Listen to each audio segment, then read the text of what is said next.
పరిచయం చేసుకుంటాం మేము. సో మాస్టర్స్, మరి ఈ రోజు మనకి చక్కగా ఆధ్యాత్మిక సందేశం అందించడానికి రాజమండ్రి నుంచి కల్పనామూర్తి మేడం గారు విచ్చేశారు. మరి మేడం గారి గురించి మనం కొద్దిగా పరిచయం చేసుకుందాం మాస్టర్స్. బ్రహ్మ విద్వన్మణి కల్పనామూర్తి గారు 1946 బిఎస్సి బిఏడి, 1969 15 సంవత్సరములు నేచురల్ సైన్స్ టీచర్గా 15 సంవత్సరాలు హెచ్ఎంగా పనిచేశారు. 2003లో పదవీ విరమణ చేశారు. ఆధ్యాత్మికంలో ప్రవేశం విపස්සన 1989 నుండి 2000 సంవత్సరంలో 4 సార్లు, కుండలిని యోగాలో మాస్టర్ డిగ్రీ వేదాద్రి మహర్షి గారి ద్వారా 1991 నుండి 1993 వరకు, రిషి ప్రభాకర్ గారి ఎస్ఎస్వై 1994 నుండి 2000 సంవత్సరం వరకు అన్ని కోర్సులు, భిక్షమయ్య గురూజీ ఎంఐలో టీచర్ ట్రైనింగ్, 2003 సంవత్సరం పిఎస్ఎంతో 2004 సంవత్సరంలో ప్రవేశం. అప్పటి నుండి ధ్యానం, ధ్యాన ప్రచారం. ఎవరు ఎక్కడికి పిలిచినా, ముఖ్యంగా గ్రామాలలో, రాజమండ్రిలో భారతదేశంలోనే మొట్టమొదటి పిరమిడ్ హౌస్ నిర్మించారు. 2007 నుండి నిరంతర ధ్యానం, అందరికీ ప్రవేశం, 36x36 పిరమిడ్ కట్టించారు.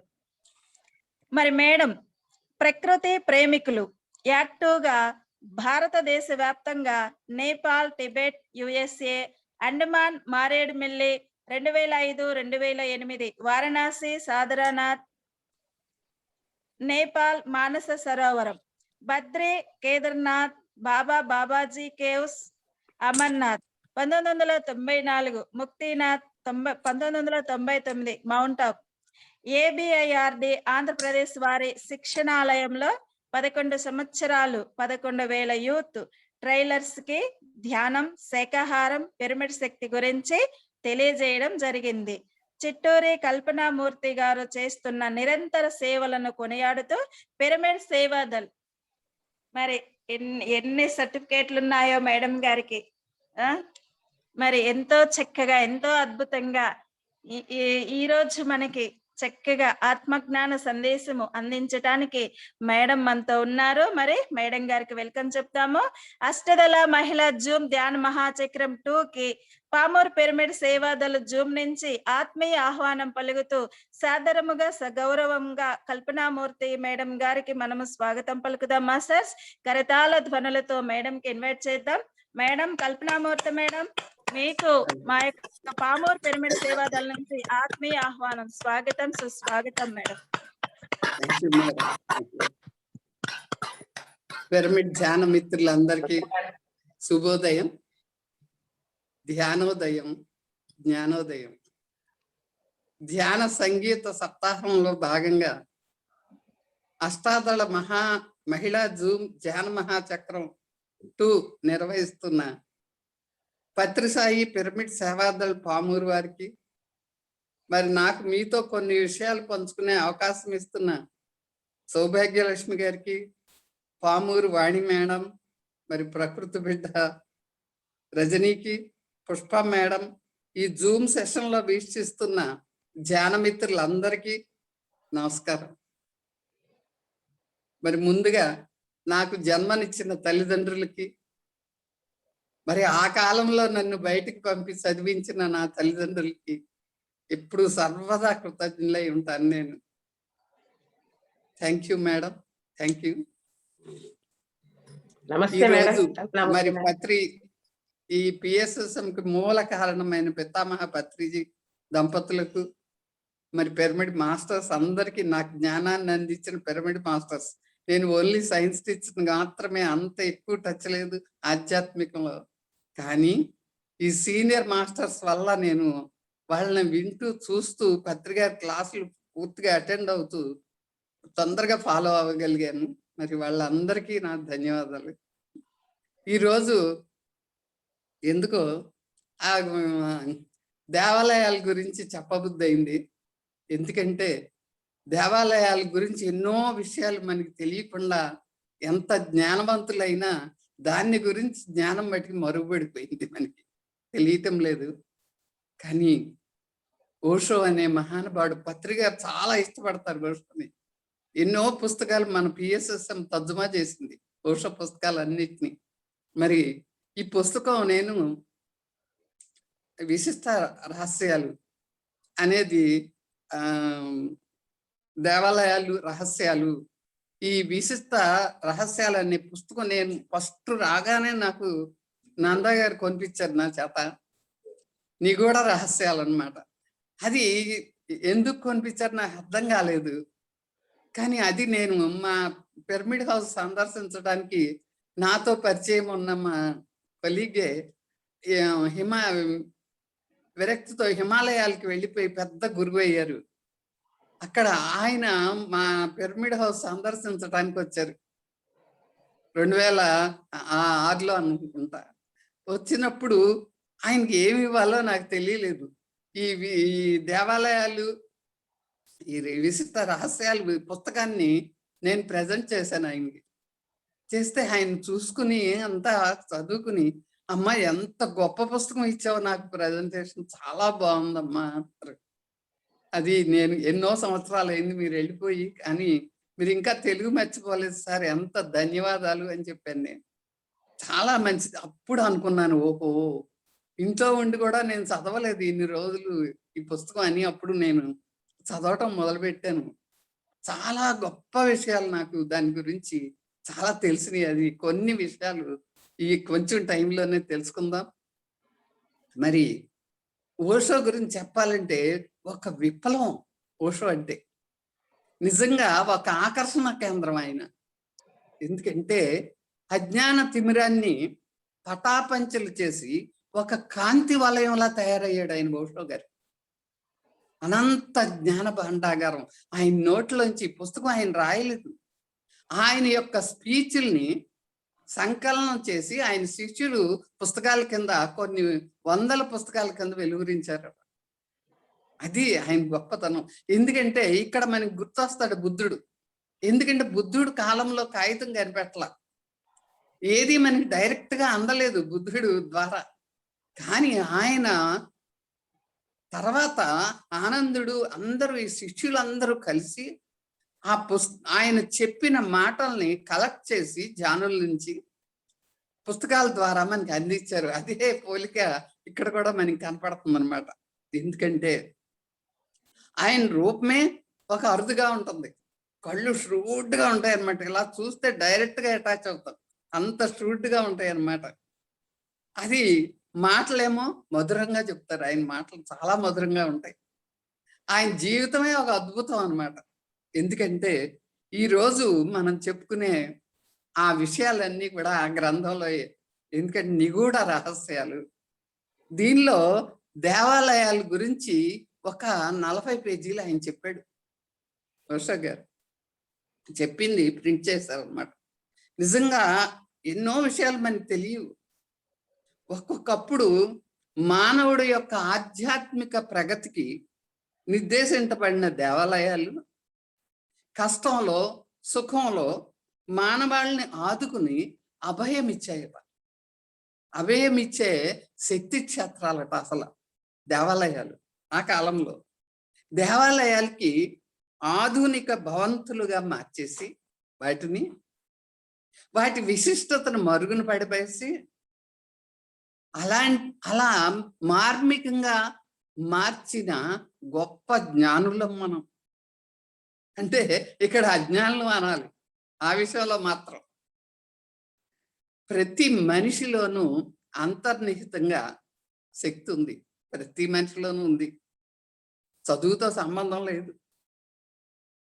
ఈ శక్తి అది మర్చిపోయి మన అందరం కూడా బయట ఎత్తుకుంటున్నాం ఆ శక్తిని. దీని ద్వారా బయట వెతుక్కుంటున్నాం. అంతర్ముఖుడు కానంత వరకు ఈ మనిషి బయట వెతకటం మొదలు మాననంత వరకు మనిషి ఏమీ సాధించలేడు. మారలేడు కూడా మనిషి, తన అంతర్ముఖుడు అవ్వందే.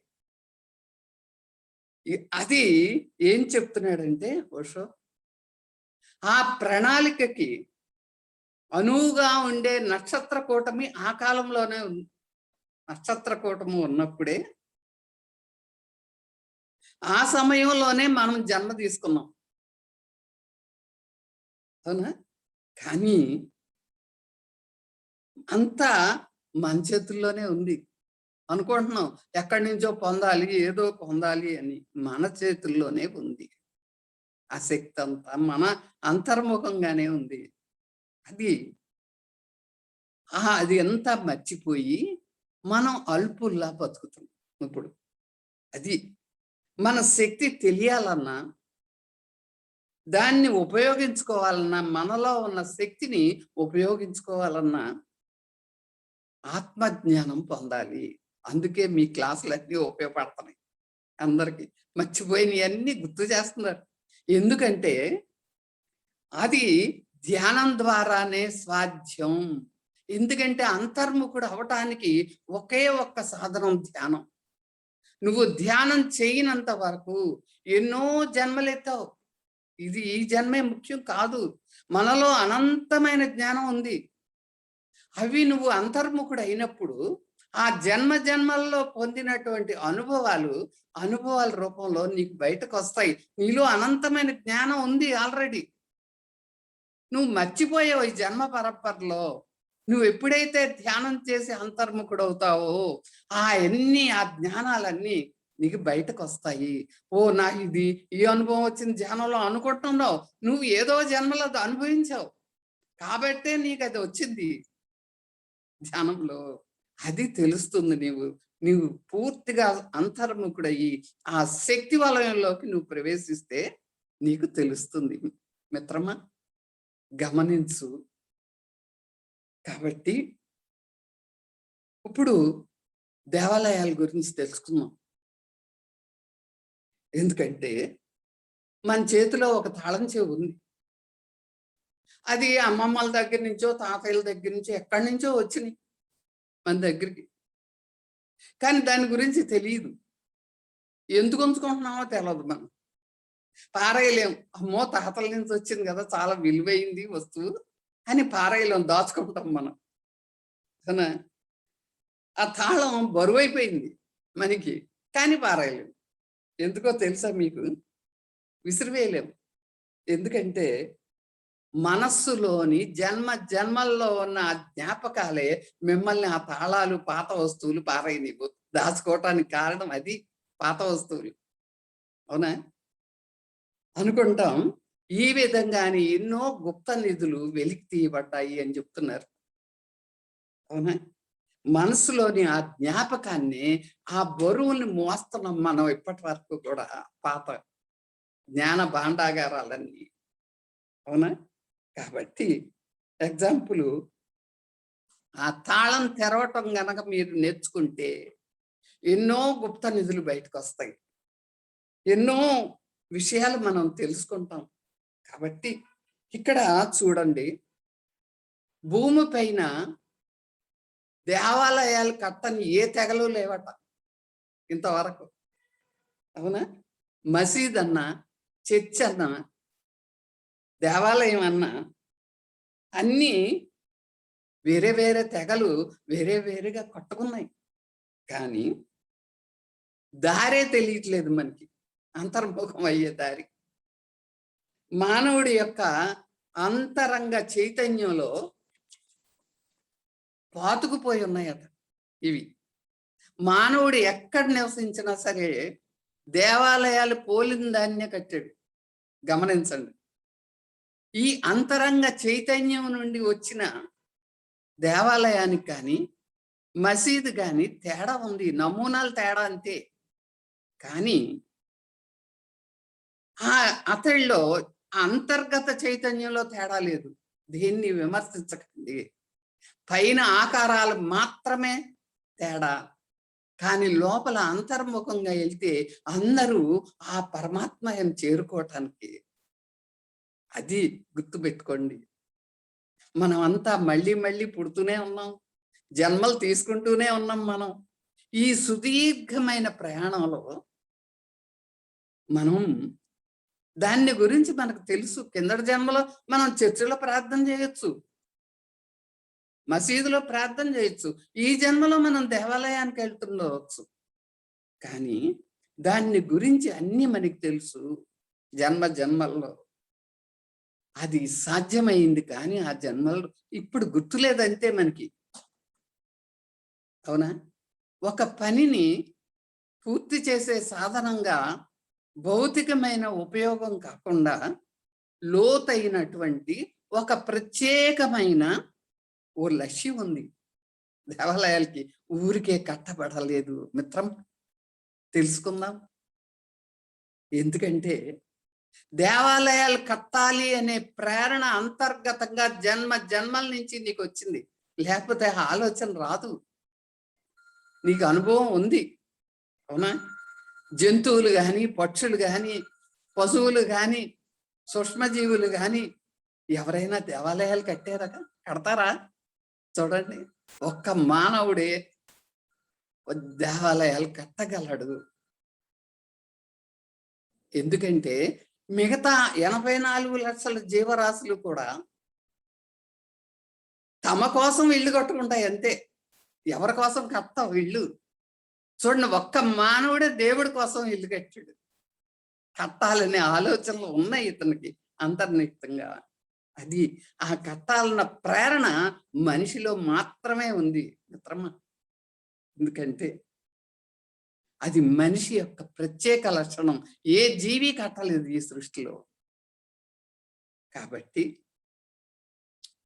చూడండి, ఎన్నో ఒకప్పుడు ఈఫిల్ టవరు మనకి వింతల్లో ఒకటి. ఆ ఈఫిల్ టవర్ అట ఈ మధ్యన బయటకు వచ్చింది. పూర్వం రేడియో తరంగాలకి రావాలంటే ఆ ఈఫిల్ టవర్ పైన పెట్టి ఆ తరంగాలను కలెక్ట్ చేసేవాళ్ళట. కలెక్ట్ చేశారు అని ఇప్పుడు చెప్తున్నారు.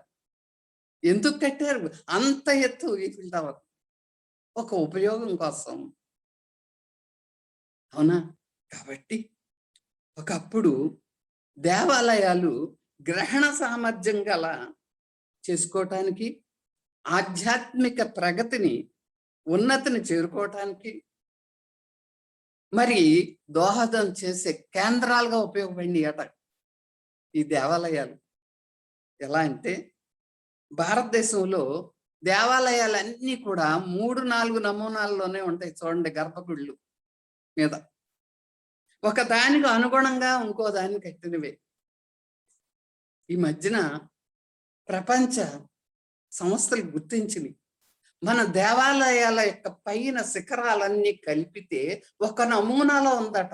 అన్ని మొన్న భారతదేశంలో ఉన్న శిఖరాలన్నీ కలిపితే ఒక వలయం ఏర్పడిందట. చూడండి, విమానం కనిపెట్టని రోజుల్లో అంత గొప్ప గొప్ప శిఖరాలు కట్టగలిగాడు మానవుడు. మనం ఎంత, మనం ఏదో అభివృద్ధి సాధించాం అనుకుంటున్నాం. అవన్నీ ఇప్పుడు రీసెర్చ్ చేసి బయట పెడుతుంటే మనం ఎంత అనిపిస్తుంది. మనం పొందిన జ్ఞానం ఎంత. ఏ పరికరాలు రోజుల్లో కట్టారు గుర్తుపెట్టుకోండి, అవునా? ఎందుకంటే ఆకాశం కింద కూర్చుని ఓం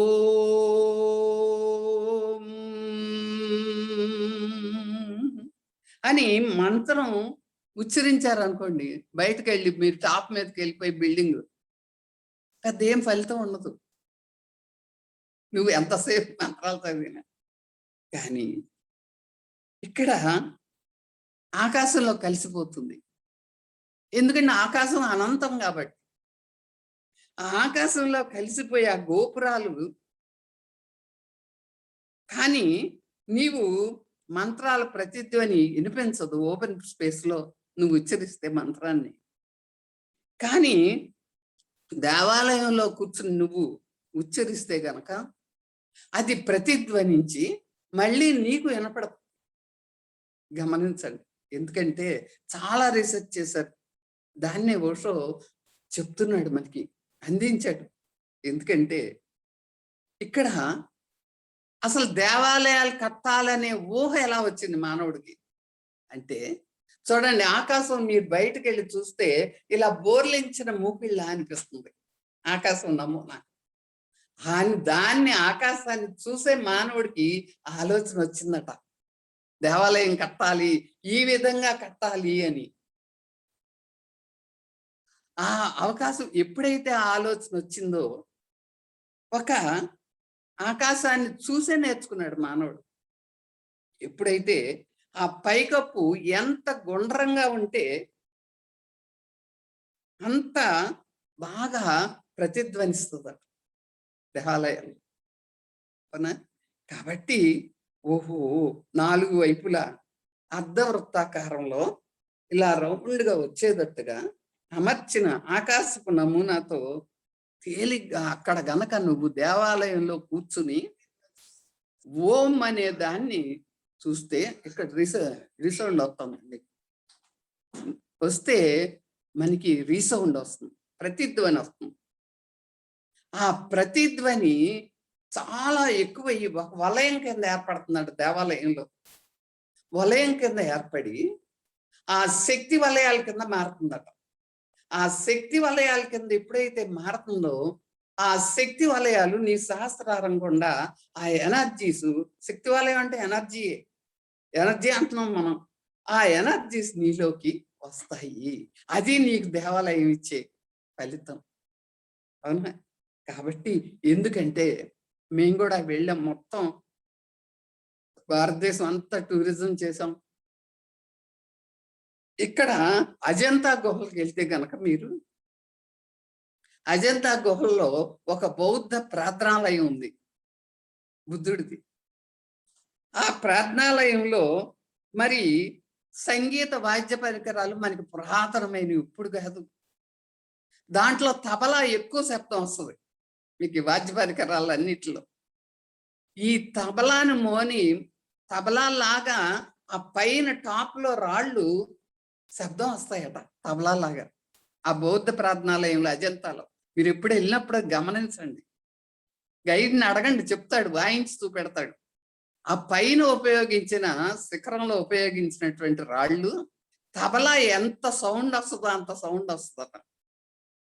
అంటే అక్కడ నువ్వేం చేస్తావంటే ఎంత బలంగా కొడితే అన్ని రెట్లు ఎక్కువై నీకు శబ్దం వినిపిస్తుందట ఆ రాళ్ళలో వచ్చి. అది ఆ టాప్ లో వాడారు ఆ రాళ్ళు. కాబట్టి ఆ కప్పు నిర్మాణంలో ఆ ప్రత్యేక రాళ్ళని వాళ్ళు వాడారు. కానీ దాని ఉద్దేశం ఏంటి అంటే, నువ్వు ఎవరైనా ఇప్పుడు ఓం అని సరిగ్గా ఉచ్చరిస్తే, ఆ ఊ మా 3 అక్షరాలు ఉన్నాయి ఓంలో.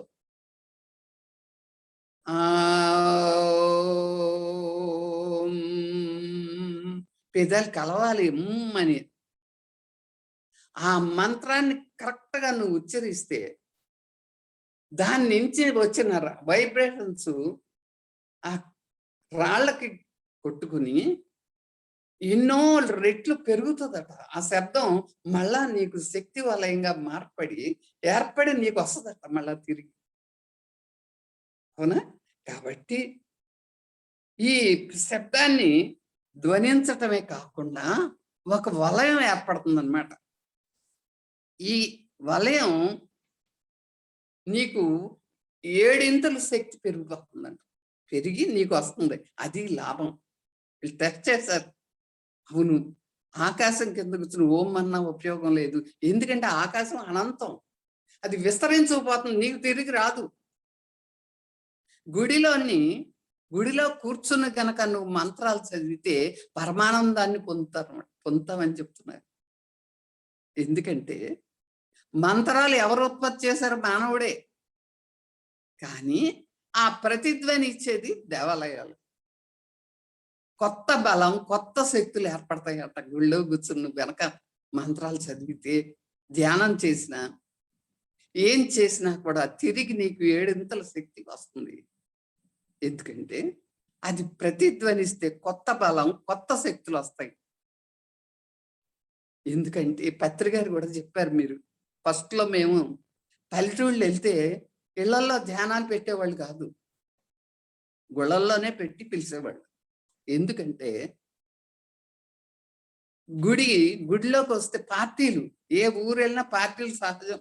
వాళ్ళంటే వీళ్ళకి పడదు, ఇదో పార్టీ అదో పార్టీ, ఆవిడ ఇంటికి మేమెందుకు వెళ్తాం అనేది పార్టీలు ఉంటాయి అక్కడ. కాబట్టి గుడి అయితే అందరూ వస్తారు, ఏ పార్టీలు ఉండవు, ఏ విభేదాలు ఉండవు మనుషుల్లో. గుడి దగ్గర కంటే ఏ ఆలోచన లేకుండా వస్తారు, గుర్తుంచుకోండి. ముందు ఈ బాహ్యమైన ఆలోచనలు కట్ అయిపోతాయి, గుళ్ళో మాట్లాడరు, ఎక్కువగా చెడు మాట్లాడరు. అది మనం గమనించాల్సింది.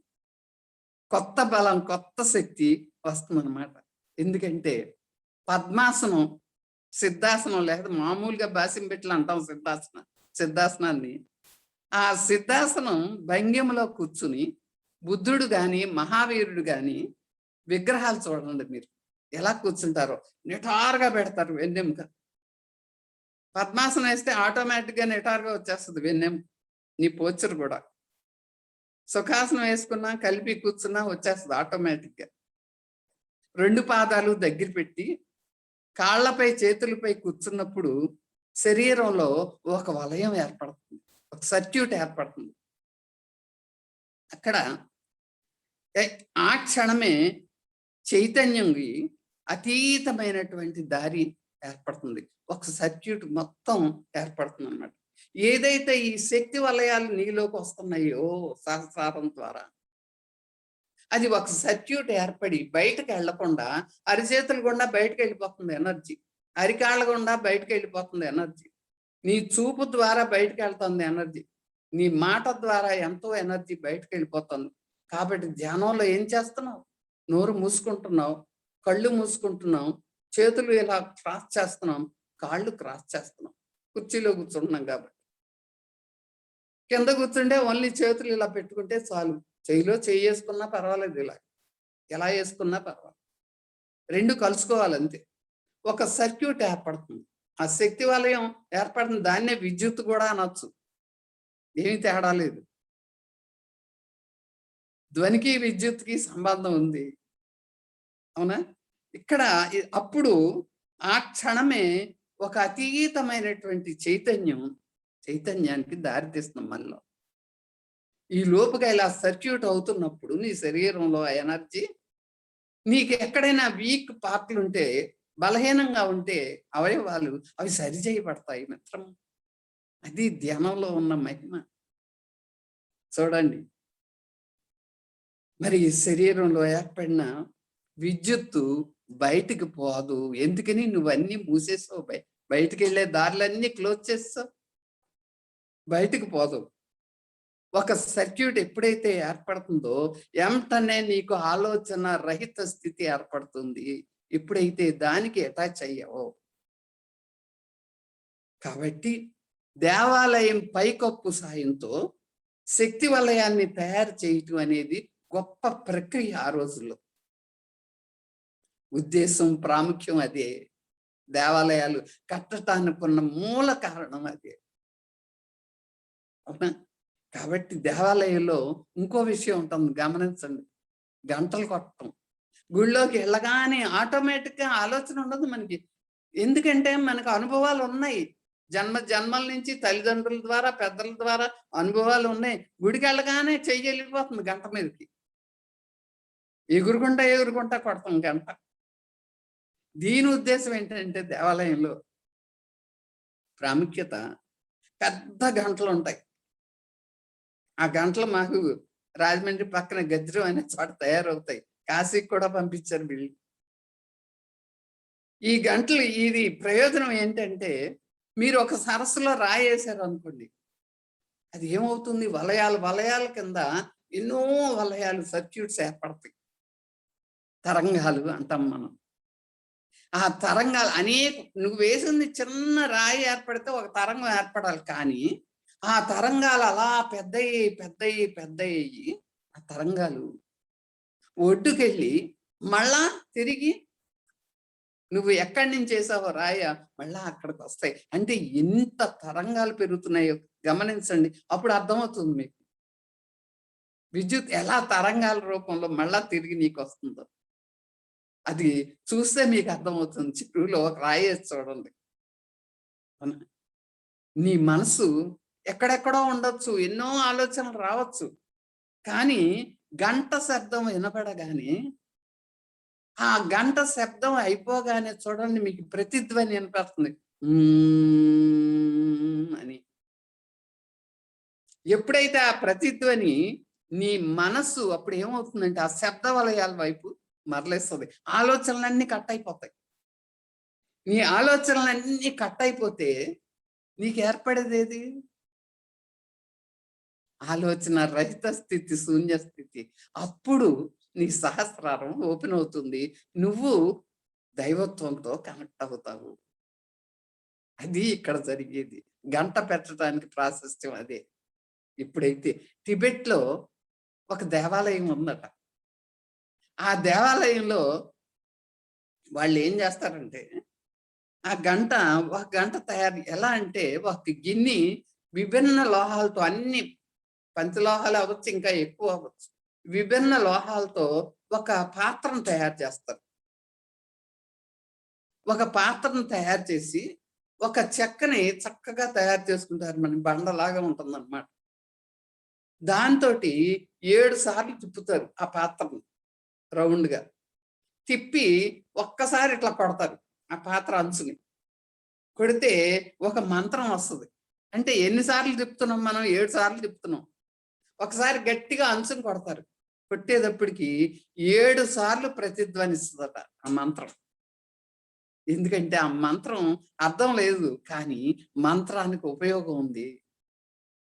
ఏంటంటే ఆ మంత్రం ఓం మణి పద్మేహం, ఓం మణి పద్మేహం అని ఉచ్చరిస్తారన్నమాట.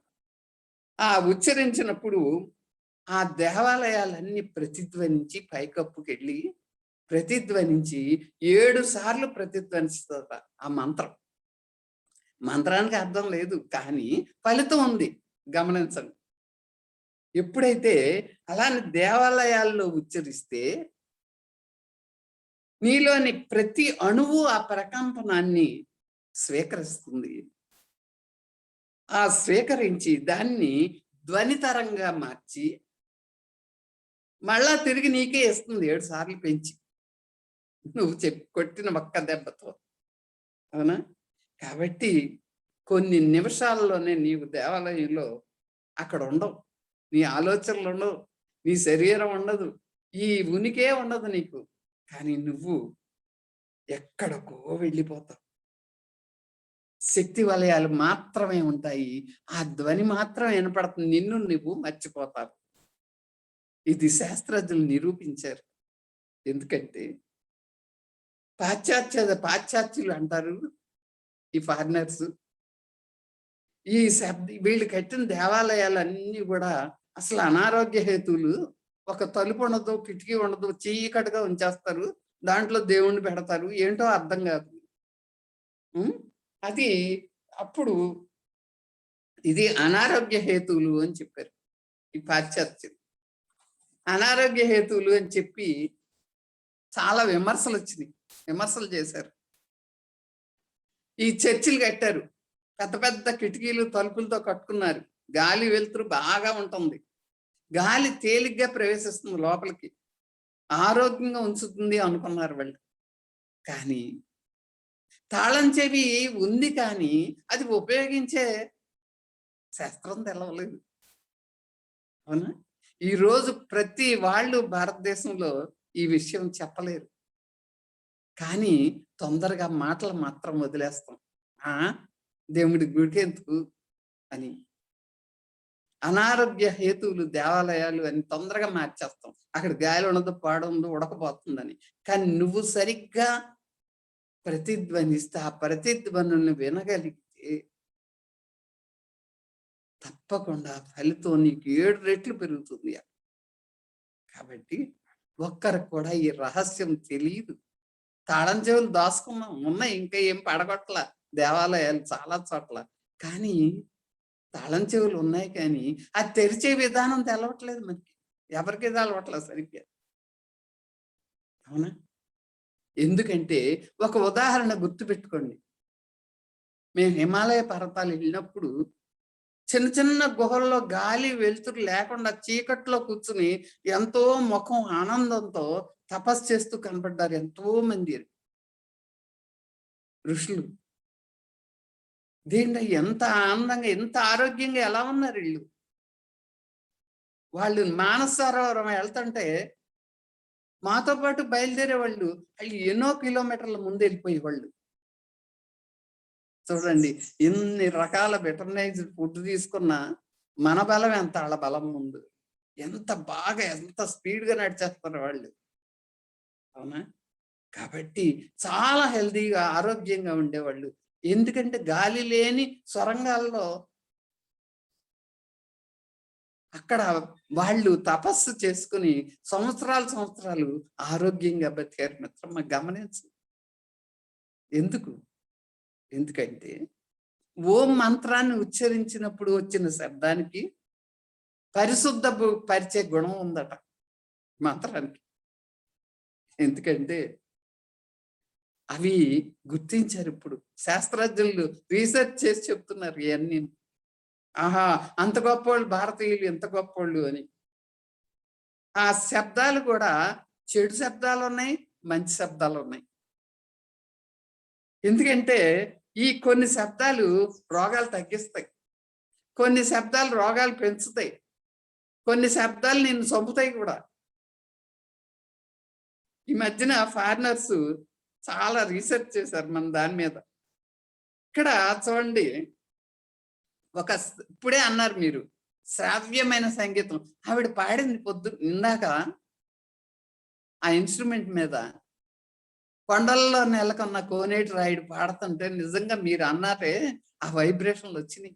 ఇక్కడ ఎక్కడో పామూరులో పాడితే ఇక్కడ నాకు వైబ్రేషన్ రావటం ఏంటి చూడండి. ఆ సంగీతంలో ఉన్న మహిమ, ఆ మంత్రంలో ఉన్న మహిమ.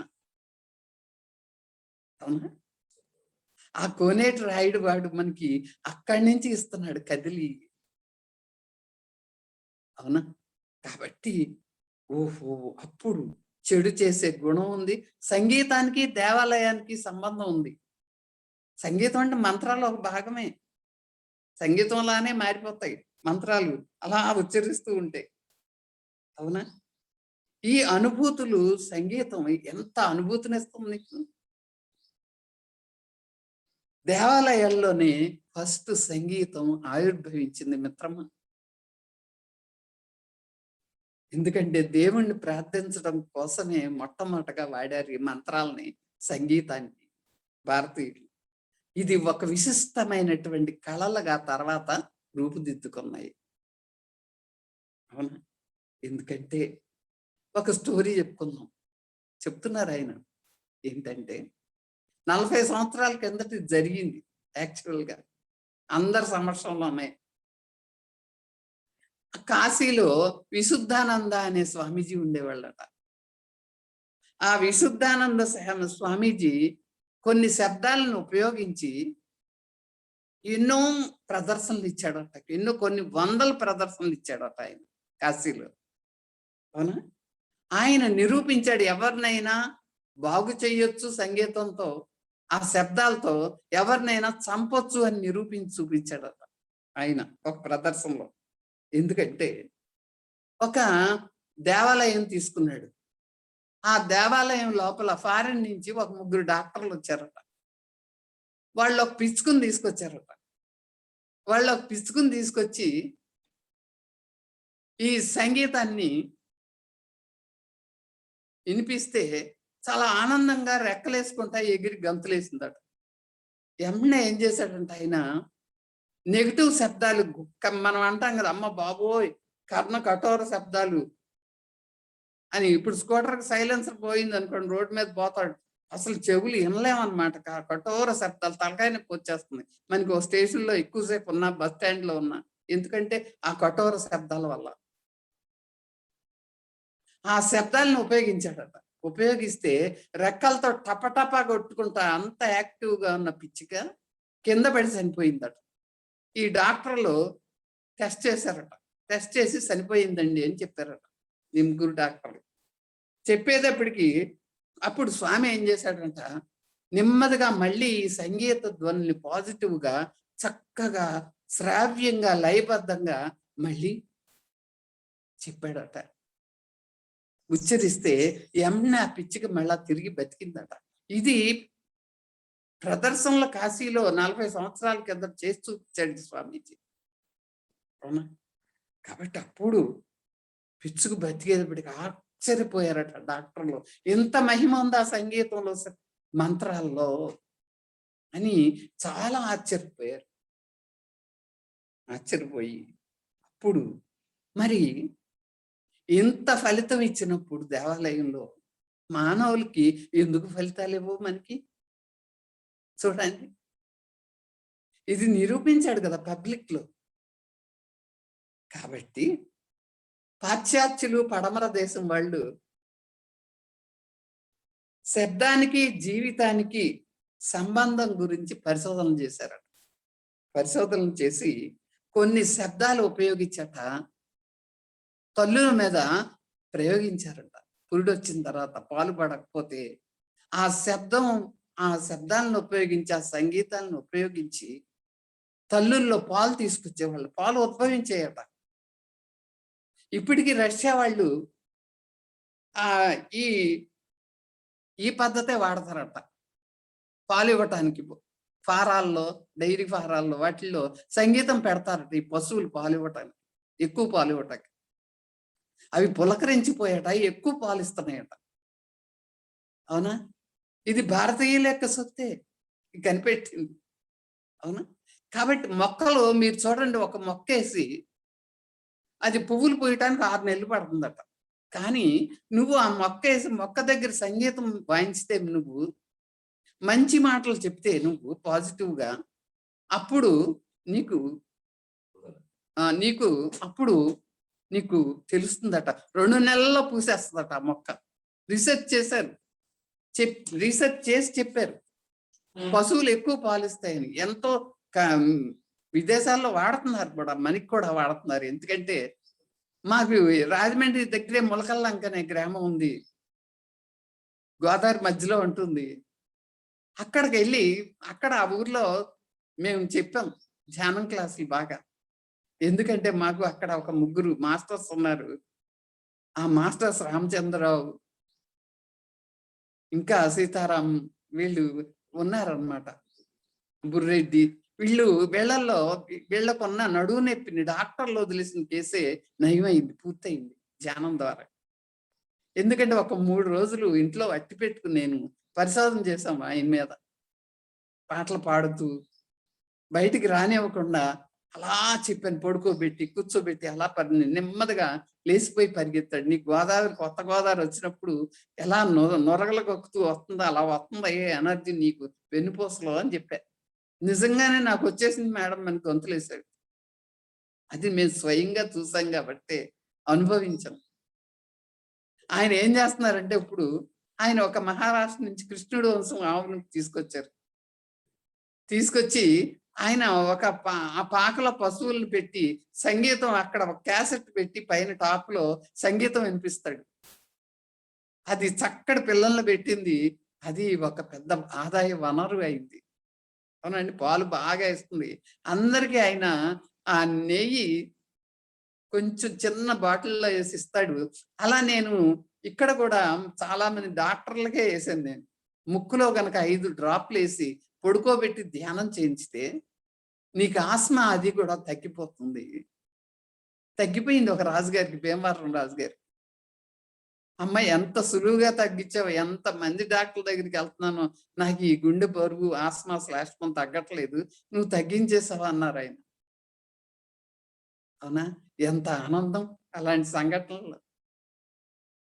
నీకు ఎంత ఆనందం, ఎంత ధ్యానం చేసినా రాదు వాళ్ళల్లోంచి వచ్చే ఆనందాన్ని నువ్వు అనుభవించినప్పుడు. కాబట్టి మన అందరికీ తెలుసు, ఎందుకంటే వాల్మీకి కథ మన అందరికీ తెలుసు. అనాగరికుడు, చదువు రాదు, రామ రామ అని పలకమని గురువు చెప్పాడు. చెప్తే అతడు మర్చిపోయి రామ రామ అంట మరా మరా మర మరా అన్నాడు చివరికి. అని పలికి ఆ మరా మరా అని పలికిన వాడే మహాజ్ఞాని అయ్యాడు వాల్మీకి. ఎలా అయ్యాడు? ఇలాంటి రహస్యాలు చెప్పే తాళం మర్చిపోయారు. కానీ ఓహో!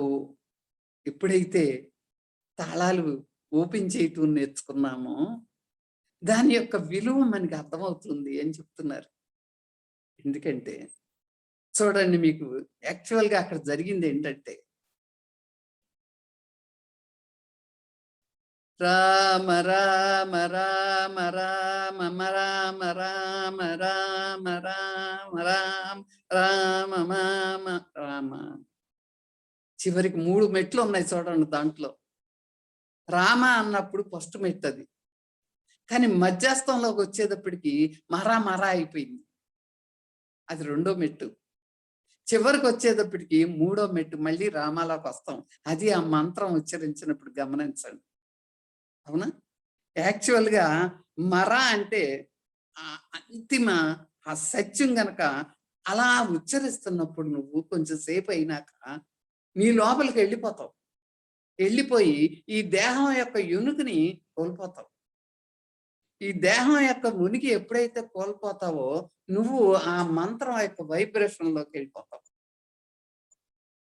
ఆ వైబ్రేషన్లు నువ్వు ఒక పిరమిడ్ అంటే దేవాలయమే. ఇప్పుడు ఇంతకీ అది చెప్పలేదు నేను. ఆ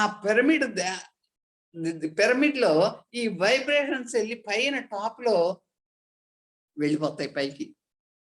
ఆ కోణం దగ్గరికి వెళ్ళిపోయేటప్పటికి 4 కోణాలు ఉన్నాయి కాబట్టి, 4 భుజాలు ఉన్నాయి కాబట్టి 4 రెట్లు పెరుగుతుంది ఆ ధ్వని.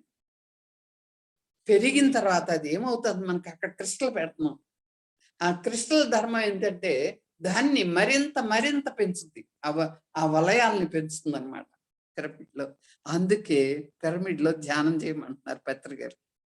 నీకు ఏదన్నా ఆలోచనలు ఎక్కువ వచ్చేసి టెన్షన్‌గా ఉన్నప్పుడు పూర్వులు ఎలా గుడికి వెళ్ళేవాళ్ళో ఇప్పుడు మనం పిరమిడ్కి వెళ్తున్నాం అంతే. తొందరగా ఆలోచనలు తగ్గుతాయి. తొందరగా ఆ శక్తి వలయాలకి అటాచ్ అవుతావు.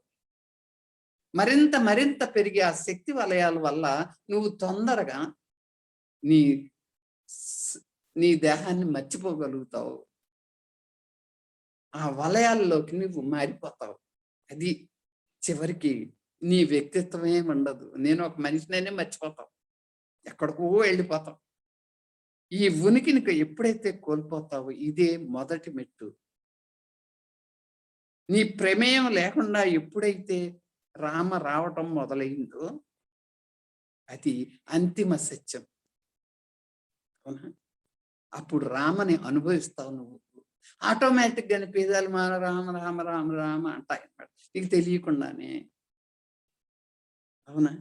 కాబట్టి ఓహో! అసలు మర అంటే అర్థం ఏంటో తెలుసు, చావు అని అర్థం అంట. అవునా? కాబట్టి అది తెలియకుండానే ఉచ్చరిస్తున్నాం కాబట్టి మళ్ళా రామాలోకి వచ్చేస్తాం. అవునా? బతుకుతాం, చనిపోతాం, మళ్ళా బతుకుతాం. అది ఆ 3 మెట్లలో ఉన్న రామ ఉచ్చరించటంలో ఉన్న మహిమ. కాబట్టి ఒక సముద్రంలో అలలు ఎలా అయితే ఏర్పడి బాగా ఉచ్చ స్థితిలోకి వెళ్తాయో మళ్ళా తిరిగి కిందకు వస్తాయి. అది గుర్తుకొస్తుంది నీకు రామ మంత్రం ఉచ్చరించినప్పుడు. ఎంత ఉధృతంగా వెళ్ళినా మళ్ళా తిరిగి యథాస్థితికి వస్తుంది. అది మనకు తెలియాల్సింది. ఎప్పుడైతే ప్రతి దానికి ఆరోహణ అవరోహణ, పైకి వెళ్తుంది దిగుతుంది. గమనించండి జీవితంలో కలిగే అనుభవాల్ని. ఏ కోపం కానీ విచారం కానీ ఉచ్చ స్థితిలోకి వెళ్తాయి, మళ్ళా దిగిపోతాయి. ఇది ప్రకృతి నుంచి మనం నేర్చుకోవాల్సింది. అవునా? కాబట్టి ఓహో! ఎప్పుడైతే మహావీరుడు బుద్ధుడి గురించి మరణించిన తర్వాత దేవాలయాలు కట్టాల్సిన అవసరం వచ్చిందట. మహావీరుడు బుద్ధుడు ఇద్దరు కొంచెం సమకాలీకులు అన్నమాట. కానీ వాళ్ళిద్దరూ మరణించిన తర్వాతే దేవాలయాలు కట్టారట. అంతకు ముందు అవసరం లేదట. ఎందుకంటే వాళ్ళు మనకి ధ్యానం నేర్పించారు, ఎలా చేయాలో నేర్పించారు. అన్ని అలా మనం ప్రకృతికి అటాచ్ అయ్యేవాళ్ళం. కానీ వాళ్ళిద్దరూ వెళ్ళిపోయిన తర్వాత మానవుడికి దిక్కు తోచలేదు. ఎందుకంటే వాళ్ళు చెప్పినవి అర్థం చేసుకోలేనంతగా మారిపోయారు మనుషులు. మరుగున పడిపోయింది. కొన్ని వందల సంవత్సరాలు అవటంలో.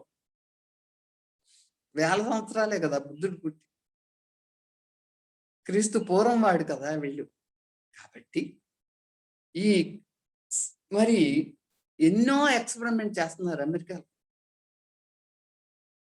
ఎన్నో ఎక్స్పెరిమెంట్ చేసి పంటలు పండిస్తున్నారు ఎక్కువగా సంగీతాన్ని ఉపయోగించి. డైరీ ఫారాల్లో పెట్టి ఈ సంగీతాన్ని పాలు ఎక్కువ ఉద్భవించేటట్టు ఉపయోగించుకుంటున్నారు. అవునా? అక్కడ ఉన్న మన వాళ్ళు ఇక్కడ కంటే గొప్పగా దేవాలయాలు కట్టారు. చికాగోలో అక్కడైతే వెంకటేశ్వర గుడి కొన్ని వందల ఎకరాల్లో కట్టారు. కాబట్టి ఎన్నో స్వల్పంగా చూడండి. ఇంకొక పరిశోధన చేశారు ఏంటంటే డాక్టర్స్, ఎంత అయింది టైం? కాబట్టి డాక్టర్స్ ఏ పరిశోధనలు చేశారంటే, నీ శరీరంలో కొన్ని భాగాల మీద సూదులు పెట్టి గుచ్చారు. కొన్ని భాగాల్లో నొప్పి రాదు నీకు, కానీ కొన్ని భాగాల్లో నొప్పి విపరీతంగా వస్తుంది. అది గమనించారు. ఎందుకంటే ఇక్కడ ఆ ఫలితాల వల్ల నీ ఇక్కడ ఏం చెప్పగలుగుతున్నారంటే, చూడండి, ఏదైనా కొత్త అనుభవం వచ్చింది అనుకోండి, కొత్తగా పెళ్లి చేసుకున్నాడు, లేకపోతే ఒక స్నేహితురాలు తటస్థం అయింది, వాళ్ళిద్దరూ చాలా దగ్గరికి వచ్చారు. అప్పుడు స్నేహితురాలు చేయి పట్టుకుంటేనంట వీళ్ళలో వైబ్రేషన్స్ వస్తాయి. చాలా ఆనందంగా ఫీల్ అవుతాడు. నేను ఆ అమ్మాయినే చేసుకుంటాను అంట. కారణం అదే, వాళ్ళిద్దరు వైబ్రేషన్ శక్తి వలయాలు కలిసినాయి. ఎప్పుడైతే కలిసినాయో వాళ్ళ మనసు ఆనందం పడుతుంది. ఆనందం పడినప్పుడు ఆ ఆనందం కోసమే మళ్ళీ మళ్ళీ మానవుడు ప్రయత్నిస్తాడు, అది తప్పిస్తాడు, చచ్చిపోటానికి కూడా సిద్ధమవుతాడు, వదులుకోవటానికి ఇష్టపడ్డు.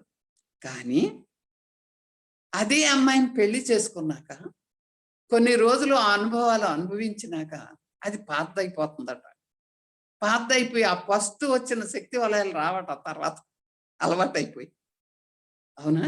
కాబట్టి ఇది పరిశోధనలు చేశారు, అన్ని పరిశోధన చేసి చెప్తున్నారు. అది మన నిత్య జీవితంలో మనకు తెలిసిందే. నీ మెదడులో ఆ ప్రతిధ్వనించే కణాలు ఉన్నాయట. అవునా? వాటిని చాలా సంతోషంగా ఉందని చెప్తావు ఒక్కో పాట వింటే, ఒక సంగీతం వింటే.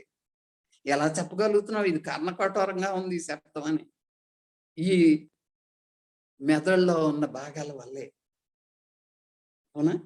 కాబట్టి అదే పనిగా గనక ఏ పనైనా నువ్వు చేస్తే చేదైపోతుంది అది. చూడండి, మన పెద్దలు అన్నారు కదా, తినగ తినగ వేము తీయనుండు, గారెలు చేదైపోతాయి ఎంత ఆనందంగా ఉన్నా, ఎక్కువ సార్లు అవే తింటే. కాబట్టి ఈ ఈ సున్నితత్వం అనేది కోల్పోతుంది అన్నమాట. ఎప్పుడైతే చూడండి మొక్కలు, పళ్ళు, కూరగాయలు ఈ శబ్దంతో ప్రభావితం అయితే గనక చాలా ఇది 5000 సంవత్సరాల క్రితమే మన వాళ్ళు తెలుసుకున్నారు ఈ విషయం. అందుకని గాలి చొరబడకుండా, ఇప్పుడు అర్థమైంది కదా దేవాలయంలో ఎందుకు కట్టారు. గాలి చొరబడకుండా ఈ శక్తి వలయాలు వెళ్ళిపోతాయి నువ్వు కిటికీలు అయి పెడితే. అందుకే గాలి చొరబడకుండా కట్టారు. ఆ శక్తి వలయాల పైన టాపు ఆ వాడిన రాళ్లే వేరట, అవి ప్రతిధ్వనిస్తాయి. తిరిగి నువ్వు 7 రెట్లు పెరిగి నీకు మళ్ళీ తిరిగి వస్తాయి. అందుకే పత్రి గారు ఎప్పుడు ధ్యానాలయాలు, గుళ్ళన్నీ ధ్యానాలయాలు అవ్వాలి అన్నారు. చూడండి, ఫస్ట్ ధ్యాన మహాచక్రాలు కూడా సింహాచలం దగ్గర పెట్టారు, అమరావతి దగ్గర పెట్టారు, ఫస్ట్ అక్కడే పెట్టారు. అవునా? కాబట్టి అందుకే మానవుడు గుహల్లోనే ఉండి తపస్సు చేసి తన ఇష్టాన్ని సాధించుకునేవాడు. అవునా? అంతా కూడా ఇక్కడ ధ్వని శాస్త్రం. అవునా? ఇప్పుడు టిబెటన్ మంత్రం చెప్పాను కదా మీకు, ఓం మణి పద్మేహం, దానికి అర్థం లేదు, అక్కడ ప్రశ్న లేదు అసలు ఆ ప్రశ్న, కానీ ప్రాముఖ్యత అంతా ధ్వనేనంట. అలాగే ఓం అనే మంత్రాన్ని కూడా పదే పదే ఉచ్చరిస్తే ఆ శబ్దం నీ వెన్నెముక మీద ఉన్న వివిధ చక్రాల మీద పనిచేస్తుందట. ఆ శబ్దం పనిచేసి నిన్ను చైతన్యవంతం చేస్తుంది ఆ చక్రాలని. ఎందుకంటే అర్థం గురించి పని లేదు ఇక్కడ. పురాతన శాస్త్రాలు కూడా అంతే, ఈ మంత్రాలు కూడా అంతే. నువ్వు అర్థం అక్కర్లేదు నీకు, ఆ ఉచ్చారణ ఆ ధ్వనే శక్తి వలయాల్ని గుర్తిస్తుంది. ఆ పాజిటివ్ ఎనర్జీ వేవ్స్ అన్నమాట. ఎప్పుడైతే ఎంత ఉంది టైం అయిపోయిందా? కాబట్టి ఇక్కడ బుద్ధుడిని అడిగారట ఆ కాలంలో సత్యం అంటే ఏంటి అని. అడిగితే ఉపయోగించబడింది ఫలితం వచ్చేదే సత్యం అని చెప్పాడట బుద్ధుడు. అవునా? శాస్త్రం కూడా అదే చెప్తుంది. నీకు నిరూపణ అవ్వాలి, అన్ని నిరూపణ చేస్తున్నారు ఇప్పుడు. కాబట్టి అంతర్గత కళలో ఒక అంతర్గత ప్రవాహం ఉంటుంది, అది గ్రహించాలే గాని బోధింపబడదు.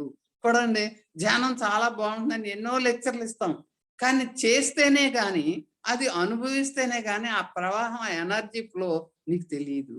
అనుభవిస్తేనే గాని. కళలు ఎప్పుడు అంతే, సంగీతమైన శబ్దాలైనా అన్నీ అంతే, ధ్యానాలైనా నువ్వు అనుభవిస్తేనే గాని ఈ కళలు తెలవు. చూడండి, ఆనందం ఆనందం అంటాం. ఆనందం అంటే చక్కటి నిర్వచనం ఇచ్చాడు పురుషో. ఎలా అంటే నాకు చాలా ఇష్టమైన పదం అది. మనం అనుకుంటున్నాం ఏసీ పెట్టుకుంటున్నాం, అబ్బా ఎంత ఆనందంగా ఉందో అనుకుంటున్నాం. ఓ లగ్జరీ కారు కొనుక్కుని అబ్బా చాలా ఆనందంగా ఉందాం. చాలా ఇష్టమైన పదార్థం చేసుకు తినేసి పండగ రోజున చాలా ఆనందంగా ఫీల్ అవుతాం. కానీ ఎంతసేపు ఉంటాయి అవి ఆనందాలు కావు. అవునా? కానీ సరిగ్గా ఉపయోగించట్లేదు మాటలను కొన్ని మనం. అవి టెంపరీ, అవి పోతాయి, అవి జీర్ణం అవగానే అది పోద్ది, ఆనందాన్ని మర్చిపోతావు. ఏ ఆనందం నీ జీవితంలో నిలవదు. కానీ నువ్వు అంతర్ముఖుడై నీ లోపలికి నువ్వు వెళ్ళినప్పుడు ఆ దాని యొక్క ఫలితాన్ని నువ్వు అనుభవించినప్పుడు అప్పుడు నీ అంతర్ముఖంగా నీ శరీరంలో మార్పులు వస్తాయి. నీ స్వభావంలో కానీ, జ్ఞానంలో కానీ, మరి అవయవాల్లో కానీ లోపాలన్నీ సరిదిద్దబడతాయి మిత్రమా. బయట వచ్చే ఆనందాల వల్ల కాదు. అది మనం నేర్చుకోవాల్సింది. అవునా? సంగీతంలో కూడా అంతే. అందుకే పత్రి గారు ఎప్పుడు ధ్యానంలో ఫ్లూట్ వాయిస్తారు, అందుకే గమనించండి. అవునా? కాబట్టి భిన్నమైనటువంటి ఈ పదాలు ఉన్నాయి. వాల్మీకి కథ చెప్పుకున్నాం. ఎందుకంటే ఇక్కడ చాలా మనకి చాలా సబ్జెక్ట్ ఉంది దీని మీద. ఇక్కడ మనం ఎందుకు ఉపయోగపడతాయా అని చాలా అనుకుంటాం మనం. ఈ ఛాందస్ పూజారులు ఊరికే మంత్రాలు చదువుతారు అని బోరు కొట్టేస్తాడు అనుకుంటున్నాం మనం. తాళం చెవులు చెప్పాం కదా, ఈ తాళం చెవులు తెరిచే విధానం తెలుసుకుంటే మనం, నువ్వు తెలుసుకుని కనుక ఒక దేవాలయంలో కూర్చుని చక్కగా ధ్యానం చేయి, అప్పుడు నీ ఫలితం కనపడుతుంది. ఎందుకంటే శ్రేష్టమైన సామాగ్రి ఉంది, కానీ దాన్ని 1000 రెట్లు వృద్ధి చెందిస్తుంది. అలాంటి లయబద్ధంగా మంత్రాన్ని చదివితే అంత చక్కటి వైబ్రేషన్లు వస్తాయి, నువ్వు అనుభవించగలుగుతావు. అవునా? దేవాలయంలో టెస్ట్ చేసుకోండి. ఎన్నో కౌశలాలు మన దగ్గర ఉన్నాయి, ఎన్నో తాళాలు ఉన్నాయి, కానీ తెరిచే విధానం ఈ రోజు మర్చిపోయాం. వాళ్ళు చెప్పటం లేదు, ఎవరికీ తెలియటం లేదు. కాబట్టి ఓహో, ఈ సూక్ష్మమైన తరంగాల వల్ల ఈ దేవాలయాలు సజీవంగా ఉన్నప్పుడు వాటిని మనం కాపాడుకున్నప్పుడు, ఎందుకంటే నిన్న ఈనాడులో పడింది మొత్తం భారతదేశంలో మరి చాలా గొప్ప దేవాలయం గురించి వేశాడు. నేను ఆశ్చర్యపోయే, ఓహో ఇది ఏంటంటే 11 అంతస్తులతో ప్రస్తుతం ప్రపంచంలోనే అతిపెద్ద హిందూ దేవాలయం అట మన శ్రీరంగం. చూసారా, నిన్న చీఫ్ మినిస్టర్లు కూడా వెళ్ళి ప్రత్యేకమైన పూజలు చేయించుకున్నారు అక్కడ. అవునా? ఇక్కడ 237 అడుగుల ఎత్తుంది ఆ గాలి గోపురం. ఆసియా ఖండంలోనే పెద్దదట. అవునా? విస్తీర్ణం 152 ఎకరాల్లో కట్టారు. ఇక్కడ ఒక సమానత్వాన్ని చాటుతూ విశిష్ట ద్వైతం గొప్పతనాన్ని ప్రేరేపిస్తూ రామానుజాచార్యులు 1137 సంవత్సరంలో మరణించాడు. ఈయన 9 శతాబ్దాల క్రితం జరిగింది. ఆయన విశిష్టాద్వైతాన్ని వ్యాప్తి చేశాడు. ఆయన యొక్క పార్థివ దేహం అట ఆ దేవాలయంలో ఉంచారు. ఉంచి ఇప్పుడు చూడండి 9 శతాబ్దాలు అయింది. 900 సంవత్సరాల క్రితం ఆయన దేహాన్ని అక్కడ ఉంచి ఇప్పుడు ఈ రోజుకి ఆ దేహానికి పూజలు చేస్తున్నారు. అంటే భారతదేశం ఎంత గొప్పదో. మమ్మీఫికేషన్, ఈజిప్ట్ మమ్మీలు అనుకుంటున్నాం. ఇప్పటికీ కూడా ఆ విగ్రహాన్ని యొక్క నువ్వు వెలిగిస్తే, దీపం వెలిగిస్తే, ఆయనకి హారతిస్తే ఆ గోళ్ళు కళ్ళు మెరుస్తాయి. చూడండి ఆ మమ్మీఫికేషన్ ఎలా చేశారో ఎవరికి అర్థం కావట్లేదు. అది భారతీయుల యొక్క ఎన్నో రహస్యాలు ఉన్నాయి గుళ్ళల్లో. అవునా? కాబట్టి ఆనందం అనేది మనం దేనికి అనుకుంటున్నావో గుర్తుంచుకోండి. నువ్వు అంతర్ముఖుడై ధ్యానం చేయటానికే దేవాలయాలు ఉన్నాయి ఆ రోజుల్లో. ఎందుకంటే మానవుడు కష్టం వచ్చినా, సుఖం వచ్చినా, సంతోషం వచ్చినా దేవాలయాన్ని పరిగెత్తేవాడట. ఆ కాలంలో అదొక్కటే సాధనమాట అతను హాయిగా ఆనందంగా బతకటానికి. అక్కడ విన్నవించుకునేవాడట. ఎందుకంటే ఒక మహావీరుడి టైంలో ఒకటి జరిగింది, ఒక అద్భుతం జరిగిందట. ఏంటంటే మహావీరుడు ఎప్పుడు బయట బుద్ధుడిలాగా బయట తిరుగుతూ బయట బోధించేవాడట. ఒకరోజు అడవిలో కూర్చుని ధ్యానం చేసుకుంటున్నప్పుడు మహావీరుడు ఒక దొంగ అటు వెళ్ళాడట. వెళ్తే వాడి తండ్రి చెప్పాడట, నువ్వు మహావీరుడి బోధల మట్టుకు ఎప్పుడు విన్నావంటే మన వృత్తి పోతుందయ్యా, మనం దొంగతనం మీదే బతుకుతున్నాం, ఎన్నో తరాల నుంచి ఈ కళ మనకి వచ్చింది కాబట్టి కొడుక్కి అది చెప్పాడట చనిపోతూ. నువ్వు మట్టుకి మహావీరుడి బోధలు కానీ ఆయన ఉన్న చుట్టుపక్కలకి వెళ్ళొద్దు అని చెప్పాడట అతనికి. చెప్పేటప్పటికి అతను వెళ్లకుండా అలాగే దొంగతనాలు చేసుకుంటూ బతుకుతున్నాడు. అంతట్లో పట్టుబడ్డాడట. పట్టుబడితే దొంగతనాలకి, ఎందుకంటే ఆ రోజు ఏం చేశాడంటే అడవిలోంచి పరిగెత్తుకుంటూ వెళ్ళిపోతున్నాడంట దొంగతనం చేసుకుని. పరిగెత్తుకుంటూ వెళ్ళిపోతుంటే మహావీరుడు మాటలు వినపడతాయంట. మహావీరుడు మాటలు వినపడితే సగం వాక్యం విన్నాడంట అంతే. ఆ సగం వాక్యం విని పారిపోతుంటే పట్టుబడిపోయాడు. పట్టుబడిపోయేటప్పటికి వాళ్ళు ఏం చేశారంటే వీడి నుంచి నిజం చెప్పించాలి, సాక్ష్యం కావాలి కదా మరి శిక్ష చేయటానికి. అందుకని ఏం చేశారట, వాళ్ళు బాగా తాగించేసి మత్తుగా 2 రోజులు ఫుల్గా తాగించేసి ఆడవాళ్ళని పక్కన నుంచోబెట్టారట.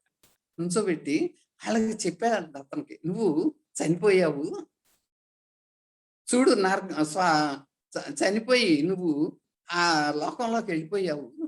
నువ్వు గనక నిజం చెప్పావు అనుకో రక్షింపబడతావు, అబద్ధం చెప్పావు నరకంకి వెళ్ళిపోతావు.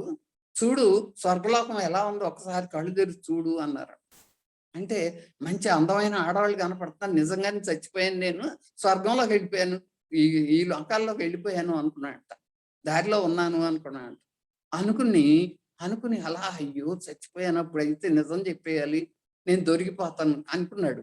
అనుకుని ఏం చేశాడంటే అతను వెంటనే ఆ మహావీరుడు చెప్పిన మంత్రం ఉచ్చరించాడు.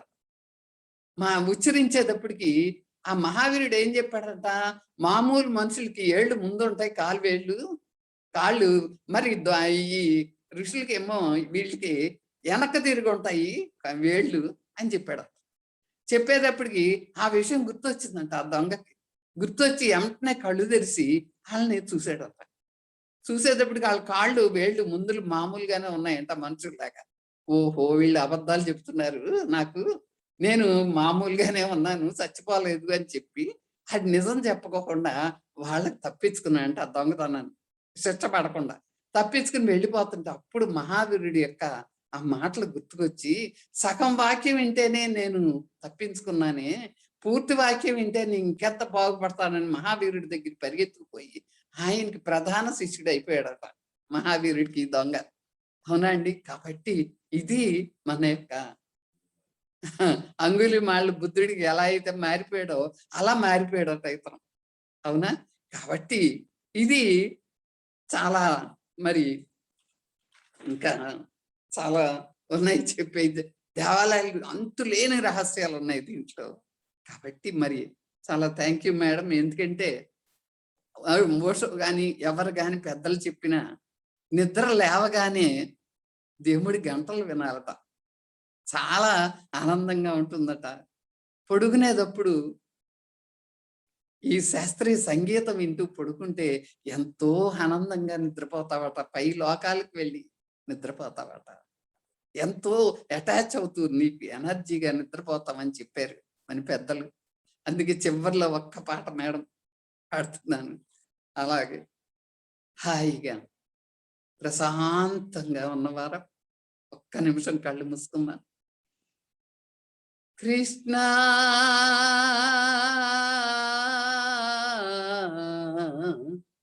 కృష్ణ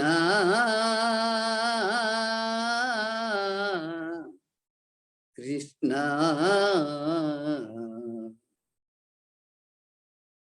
నీవేనా ప్రాణము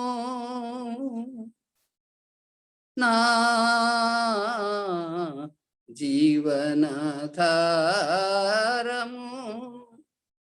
నీవేనా ప్రాణము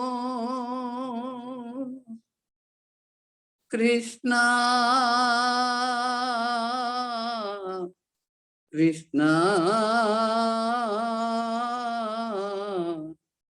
కృష్ణ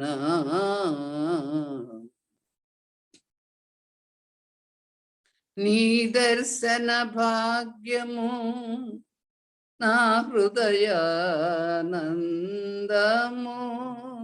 నీ దర్శన భాగ్యము నా హృదయానందము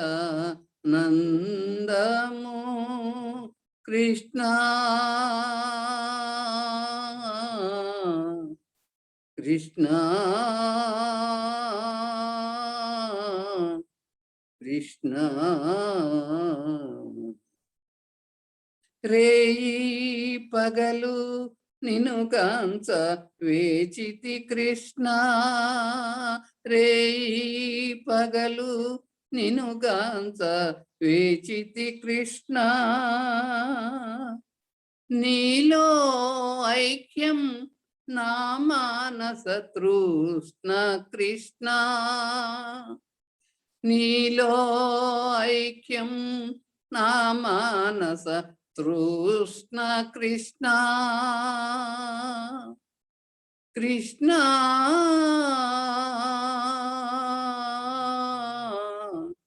కృష్ణ వడి వడి వడి అడుగులతో నిన్ను చేర వచ్చితి కృష్ణ వడి వడి వడి అడుగులతో నిన్ను చేర వచ్చితి కృష్ణ నీలో ఐక్యం నా మానస తృష్ణ కృష్ణ కృష్ణ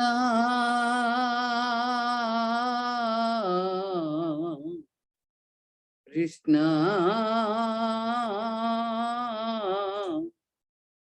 కృష్ణ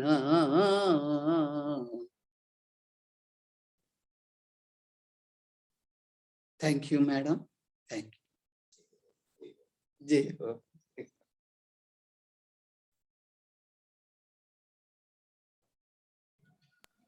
మేడం గారు నమస్తే.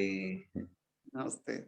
బా ఎంత అద్భుతం తల్లి, నిజంగా దేవాలయాలు ఎంత అద్భుతాలు అని చెప్పి ఎంత తెలియజేశారు. పిరమిడ్ మాస్టర్లు కూడా తెలుసుకోవాలి, ఎందుకంటే చాలా మంది మేము దేవాలయానికి వెళ్ళము, దేవుడు అవసరం లేదంటున్నారు. మిత్రులారా, అక్కడికి వెళ్ళి ధ్యానం చేయాలి, ధ్యానం చేసుకోవాలి, ధ్యానం చేయాలి. అద్భుతంగా. అందుకనే అండి మనం పూర్తిగా తెలుసుకున్న తర్వాత మాట్లాడాలని ఇప్పుడు అర్థమవుతుంది మేడం గారు. నిజంగా చాలా అద్భుతం మేడం గారు, మీ మాటలు ఎంతో చక్కగా. ఒక క్లాస్ సరిపోదు మేడం, సరిపోలేదండి, సగమే చెప్పగలిగాను. క్లాస్ కావాలి. తర్వాత మేడం గారు చివరిగా లాస్ట్ లో అందరూ మాట్లాడిన తర్వాత మీ పాట ఉంది కదా మేడం, ఆ పాట పాడవలసిన కోసం ప్రకృతి చిన్నప్పుడు. ఏ పాట అండి? అదే చిన్నప్పుడు జరిగిన సంఘటనలు ఇప్పుడే గురించి పాడండి మేడం. ఆహా అబ్బో అది చాలా టైం పడుతుందండి. కానీ మేడం వీళ్ళందరూ మాట్లాడిన తర్వాత మేడం మేడం ఇంకో క్లాస్ ఇస్తాంలే. అలాగే అలాగే అలాగే ఇంకో సార్. క్లాస్ ఇస్తాం సార్. కాబట్టి మిత్రులారా అందరూ కూడా గుళ్ళకి వెళ్ళినా కూడా ఏమండి? అద్భుతమైన ఎనర్జీ వస్తుంది. ధ్యాన సాధన చేయాలి ఎక్కడున్నా సరే. అది మేడం గారి క్లాస్ ద్వారా అర్థమైంది. దేన్ని మనము విమర్శించకూడదు అనేది ఈ రోజు తెలుసుకున్న సత్యము. Thank you madam. Thank you. Thank you. Thank you sir. Thank you madam. నమస్తే మేడం. మేడం నమస్తే మేడం. కల్పనామూర్తి నమస్తే. మేడం. అద్భుతమైన సెషన్ జరిగింది మేడం. మాకు గంట సేపు తెలియలేదు అసలు చక్కని టైం. వాయిస్ తో మీ మాటలో ఎంత అథారిటీ కానీ ప్రేమ భావనతో నిండిన ఆ గొంతు వింటుంటే మేడం అద్భుతం మేడం. ఈ రోజు మనము గుడికి వెళ్తే ఆ ముచ్చటి ఈ ముచ్చటి కాదు, అంతర్ముఖం అవ్వాలండి. అంతర్ముఖం అవ్వాలి అని అద్భుతమైన మాకు మెసేజ్ ఇచ్చారు madam. Thank you madam. Thank you madam. Thank you. మా అష్టదళ మహిళా జూమ్ ధ్యాన మహాచక్రం చెప్పండి. మంచిగా విజయవంతం చేశారు మేడం. అలాగే మరి మొన్న భాస్కర్ రెడ్డి గారు, కప్తాల లక్ష్మి గారు వచ్చారు పిరమిడ్ హౌస్ కి. ఎందుకంటే ప్రచారం జరగాలి కదా, మరి అందరికి చెప్తేనే కదా తెలుస్తుంది. మన ఉత్సవాలు చేసుకున్న మనం ఈ జూమ్ సెషన్స్ ద్వారా కూడా మీరు చెప్తున్నారు, రోజు చూస్తున్నాను. ఈ ఇంకా దేవాలయాల్లోనే ఉండిపోయాను నేను, ఆలోచనలోనే చెప్పలేకపోయాను. మరి అందరికీ ఆహ్వానం, మరి అందరం కలుసుకుందాం అక్కడ. చాలా thank you madam. Thank you madam. Thank you madam. మాట్లాడండి మేడం. పుష్ప మేడం. మేడం నమస్తే. కల్పనామూర్తి మేడం. నమస్తే madam. Wonderful session madam. Wonderful session madam. చాలా బాగుంది. ఎందుకంటే మీ పేరులోనే ఉంది కల్పన అంటే. ఎంత ఆ ప్రవాహం అనేది కల్పవృక్షం లాగా ప్రవహిస్తూనే ఉంది. నాన్ స్టాప్ గా ఫ్లోయింగ్ వస్తూనే ఉంది. మరి దేవాలయాలు అంటే ఆ దేవుళ్ళ గురించి చక్కగా, అంటే దేవాలయాల యొక్క నిర్మాణం ఏ మంత్రశక్తితో అయితే నిర్మించబడుతుందో ఆ మంత్రానికి ఉన్నటువంటి ఆ శక్తి, ఆ వివరణ బాగా తెలియజేశారు. తర్వాత సంగీతం, ఈ యొక్క సంగీత శక్తి గురించి అత్యద్భుతంగా చాలా బాగా తెలియజేశారు మేడం. ఎందుకంటే సంగీతంతో ఈరోజు పొలాలలో పంటలు పండించటంలో కానీ, సంగీతంతో ఆవులు పాలు ఇవ్వటంలో కానీ, మరి ఈ విధంగా సంగీతం గురించి ఎన్నో మీరు పరిశోధన చేస్తూ చూసినటువంటి స్వ ఎక్స్పీరియన్స్ ఏదైతే ఉందో అద్భుతంగా తెలియజేశారు. మరి సంగీత సరస్వతి, అంటే సంగీతం అంటేనే సరస్వతీ దేవి మనకి.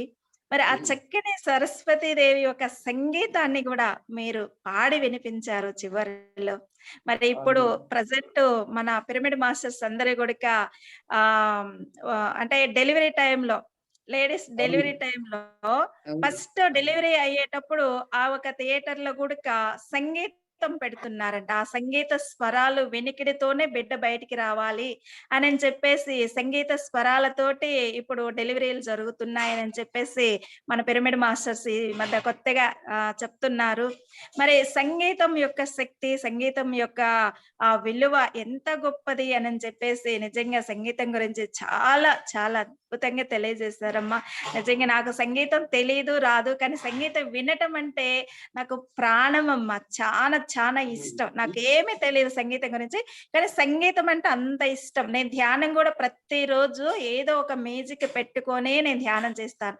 నాకు సైలెంట్ మెడిటేషన్ నాకు కుదరదు అసలుకి. నాకు సంగీతం మెడిటేషన్ అంటేనే నాకు పిచ్చి. అది ఉంటేనే నా మనసు ఎంత లోపలికి వెళ్ళిపోద్ది అంటే అంత వెళ్ళిపోతుంది. కాబట్టి నిజంగా ఈ రోజు మీరు సంగీతం గురించి చెప్తుంటే నాకైతే ఎంత ఆనందం వేస్తుంది అంటే అంత ఆనందం వేస్తుంది.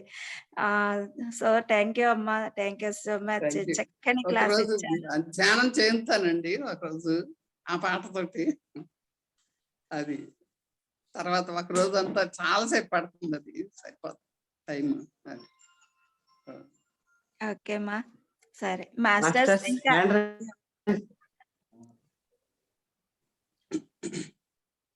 ఎంకరేజ్ చేయండి. మేడంతో మాట్లాడాలనుకునే వాళ్ళు ఈ అద్భుతమైన దేవాలయ నిగూఢ రహస్యాలు మనందరికి తెలియజేశారు. మేడం అందరిని అడ్మిట్ చేశానా మేడం? పుష్ప మేడం అందరు మాట్లాడతారు. చేయండి మేడం. మాట్లాడిన వాళ్ళు మళ్ళా మీట్లో పెట్టుకోండి. కలబ లేకుండా ఒక్కొక్క మేడం అడ్మిట్ చేసుకో madam. Kalpanamurthy madam, Pushpa madam admit చేసుకోండి మేడం. లక్ష్మి మేడం మాట్లాడండి. లక్ష్మి గారు మాట్లాడండి. అమ్మా కల్పనామూర్తి గారు నమస్తే అమ్మా. నమస్తే. నమస్తే తల్లి. ఈ దేవాలయం గురించి చాలా వివరంగా బాగా దాని మహిమ గురించి బాగా చెప్పారమ్మా. మీకు ధన్యవాదాలు. మాధవీలత ధన్యవాదాలు. వీణ వాయించిన మాధవీలత గారి ధన్యవాదాలు.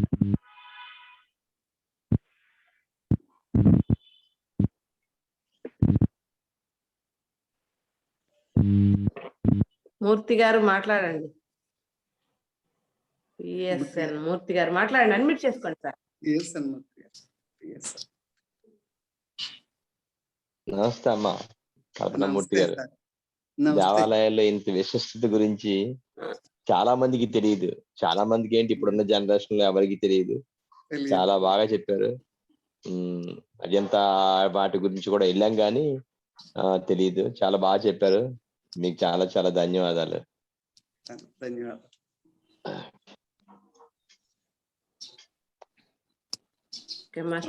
అందరూ మేడంతో ఆనందంగా చెప్పన్నా. నమస్తే తల్లి. నమస్తే. మా భారతీయ సనాతన సాంప్రదాయం గురించి తల్లి మర్చిపోతున్నారు. ఇవాళ చాలా చాలా అద్భుతంగా చెప్పారు తల్లి. చాలా అవసరమైన విషయాలు చెప్పారు ఈరోజు మీరు. గుళ్ళ యొక్క విశిష్టత, ఆ గుళ్ళో ఉండే ఫలితాలు, ఎందుకు గుళ్ళు కట్టారు అనేది వాళ్ళ క్లియర్ గా చెప్పారు తల్లి. చాలా చాలా అద్భుతమైన విషయాలు చెప్పారమ్మా. గుడి అనేది ఊరందరిదమ్మా. ఆ అవసరానికైనా ఆపదకైనా గుళ్ళకి వెళ్తే ఎవరు వద్దన్నారు. ఎవరింటికి వెళ్ళినా వద్దంటారు ఏదైనా ఇబ్బంది అయితే మనకి. అవునండి. గుడి అనేది ఊరమ్మడి ఆస్తి కింద ఉంటుంది తల్లి ఎప్పుడు కూడాను. ఏ ఇబ్బంది అయినా గుళ్ళకి వెళ్ళి తలదాల్చుకుంటే ఏ వర్షం వచ్చిన ఇంకొక ఇబ్బంది వచ్చిన అవునండి. అప్పట్లో గుడిసెల్లో ఉండే వాళ్ళు అందరూ కానీ గొప్పగా గుళ్ళు కట్టుకునేవాళ్ళు. ఈ గుళ్ళు ఏదన్నా చిన్న వాన వచ్చినా కూడా ఇంట్లో సరిగ్గా లేదు ఆ రోజులు. అవునండి. ఆ గుళ్ళోకి వెళ్తే తలదాల్చుకునే దానికోసం కట్టిన గుడి ఇవాళ మనకి మర్చిపోయారు. గుళ్ళు అంటే కూడా ఏం పోతాంలే గుడి. వాళ్ళు మీరు నిజంగా తల్లి చాలా చాలా అద్భుతంగా చెప్పారమ్మా. శతకోటి వందనాలు తల్లి మీకు. థ్యాంక్ యూ తల్లి. Thank you madam. నమస్తే మేడం కల్పన మేడం. నమస్తే. ధ్యానాలయ దేవాలయాల గురించి చెప్పారు బాగా. నిజమే, అక్కడ ధ్యానాలయాలుగా మారుతున్నాయి. అక్కడ వైబ్రేషన్స్ కూడా అసలు అందరూ మంచి పాజిటివ్ ఎనర్జీతోనే వస్తారు అక్కడ. దానివల్ల ఎంత ఎనర్జీస్ అవి వలయాలు ఏర్పడతాయో అంతా కూడా చాలా చక్కగా వివరించారు. గంట యొక్క ఇది కూడా విశిష్టత. మీరు ఎంతో బాగా పాడారు మేడం. లాస్ట్ పాట అంతా అద్భుతం.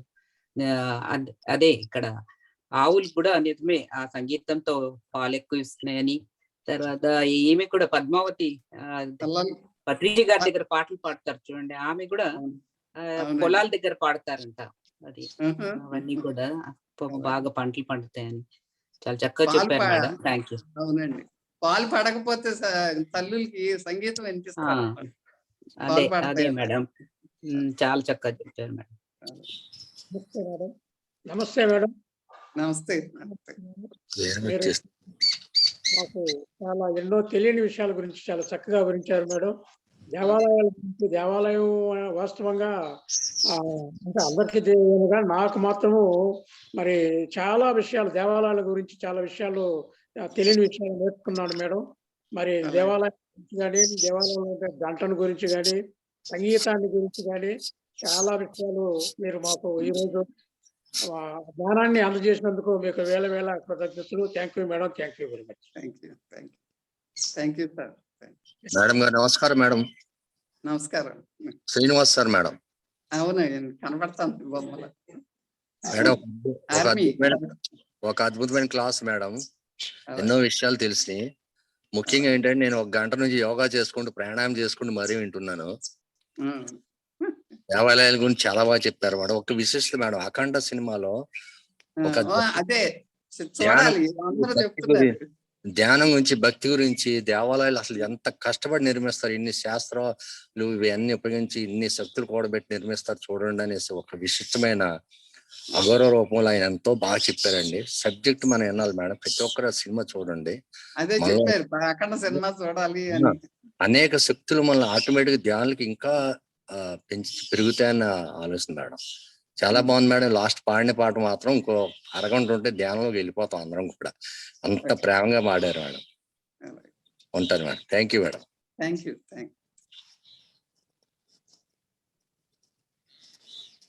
Thank you. ఇంకా అందరూ మాట్లాడండి మేడంతో. జై గురుదేవ్. జై గురుదేవ్. నేను సునీత, మేడం. అమ్మో సునీత, ఏలూరు.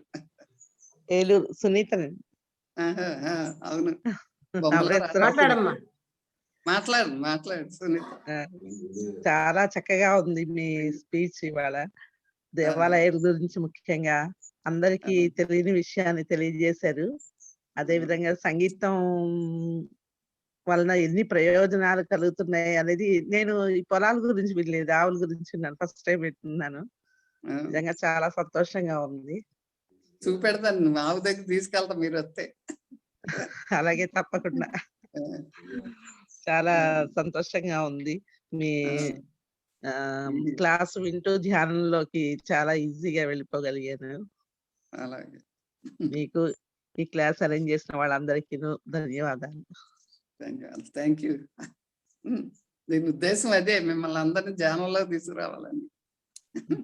పత్రి సారు ఒక ఎక్స్పీరియన్స్ మేడం. చీరాలలో ఒక మేడం కి ఒక చిన్న బిడ్డ అదే కదలిక లేకపోతే అప్పుడు పత్రి సార్కి ఫోన్ చేశారంట వాళ్ళు. సార్ ఇట్లా పాప పుట్టింది, పాప కదలిక లేదు అని అంటే అప్పుడు సార్ చెప్పారంట, నాది ఫ్లూటు అదే రికార్డ్ ఉంది కదా, ఆ మ్యూజిక్ పెట్టండి, పాపకి దగ్గరగా చెవుల దగ్గర ఆ ఫ్లూట్ మ్యూజిక్ పెట్టండి అని చెప్పి పత్రి సార్ చెప్పారంట చీరాల్లో. అప్పుడు వాళ్ళు అలా చేయంగానే ఆ పాపలో కదలికలు వచ్చాయంట. అంటే సంగీతానికి అంత శక్తి ఉంది అని చెప్పి చెప్పడానికి మీరు అన్నట్టు ప్రతి చోట కూడా పత్రి సారు ఈ ఒక ఫ్లూట్ కానీ ఇట్లా సంజయ్ కింగ్ ఒక ఆ మ్యూజిక్స్ కానీ ఎన్నో చేయిస్తున్నారు అని అంటే మనకి ఆ ఒక ఆత్మానందం అనేది ఆ సంగీతంలో వస్తుంది. తొందరగా ఆలోచనలు తగ్గాలి, ధ్యాన స్థితిలోకి వచ్చేస్తాం. ఒకసారి ట్రెక్కింగ్ కి వెళ్ళినప్పుడు కూడా అందరూ సామూహికంగా ధ్యానం చేస్తూ ఉంటే పత్రి సారు వీళ్ళ దగ్గర వాయిస్తూ వెళ్ళిపోయి కొంచెం దూరంలో పక్కన ప్లే చేస్తూ ఉన్నారంట ఫ్లూట్. అప్పుడు వీళ్ళు అనుకున్నారంట, ఏంటి సార్ అంత దూరం పోయి ఫ్లూట్ ప్లే చేస్తున్నారని అడిగితే అప్పుడు సార్ అన్నారంట, హాస్టల్ మాస్టర్స్ అందరూ వచ్చి అక్కడ సమూహంగా కూర్చొని ఉన్నారు, వాళ్ళ కోసం వెళ్ళి అక్కడ వాయిస్తున్నాను అని చెప్పి పత్రి సార్ చెప్పారంట.